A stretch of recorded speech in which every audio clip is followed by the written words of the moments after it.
Okay, so we just turned in a Crail Place.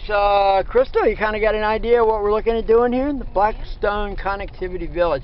Yeah, you mentioned about the wine festival. That's going to be some benefit I'm working with Bob Thomas. It's going to benefit the Schwartz Tavern Authority. As I told you, the lady, name escapes me off the top of my head, but she recently passed away. Without her, we're not having the conversation, just like without the Thomases, there's no Carriage Museum.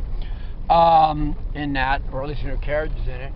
But right now what we're doing is we're coming around the land that comes through Crail Place, and the beautiful thing about this, I think, it's almost like somebody laid it out already.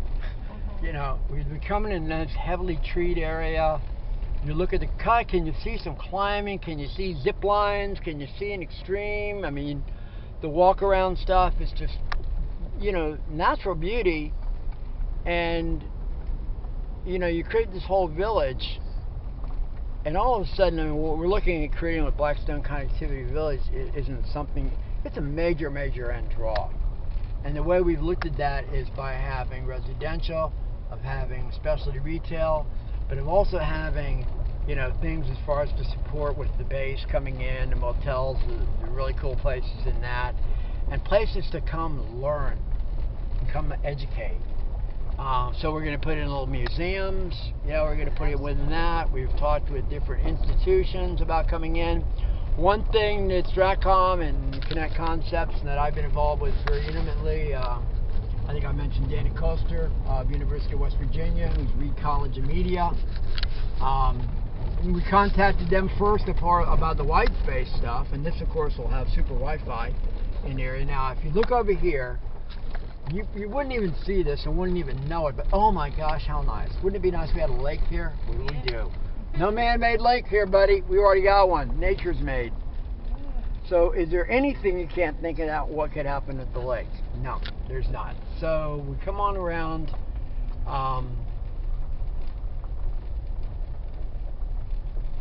It's the type of thing that there's enough space to take, you know, some really kind of famous and some cool people and say, here's 20 acres over here. You know, what do you manage it? What would you do with it? What would you create?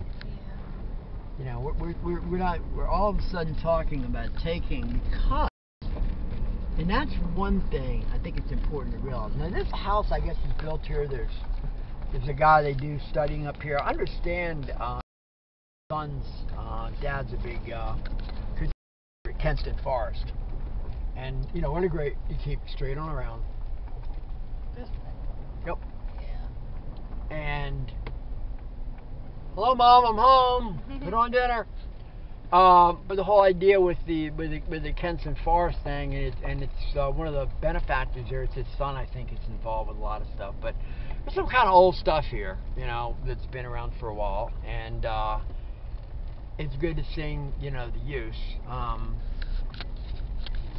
The other thing nice about this, if for some reason, you know, the 500 acres almost was used, you have about an adjacent 600 more. Wow. That's here. But having something to come in, Crystal, to an area and look at a plan, it's very rare you actually have a already road, you already have some basic things kind of laid out. And you can notice the lake as the dog legs back over on the other side. It kind of comes back up in the woods. Now you have the other large area that's already cleared, you know, once again. And this is, of course, as we, you know, come out, and you'll see it comes over near the Babs and near where the town's garage and the stuff there is.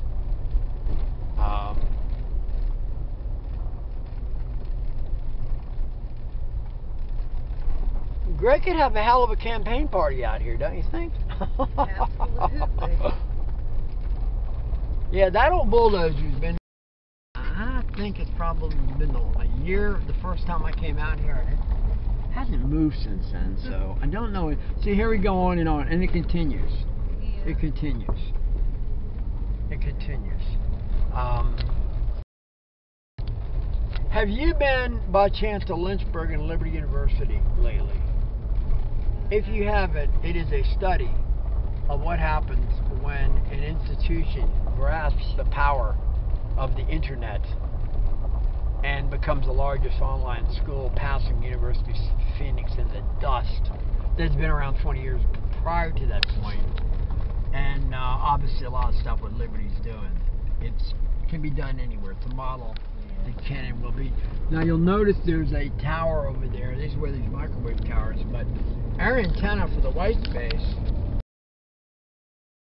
be, 3 feet, 4 feet, and it goes, and then what happens is it'll transmit out like 7, 8, 10 miles, and there'll be a base station, and that base station will pick up, and around the base station you get maybe, 100, 200 other responders that throw off that Wi-Fi and continue. But they go through trees, and they go up and down hills, and they do a variety of things. And one thing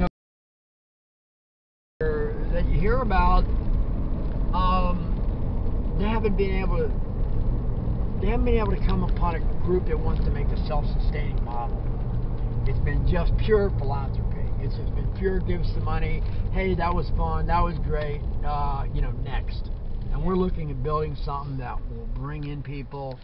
And I think the Flying Squirrels could even have a place out here within our sports complex where they could play inside, outside, all day long.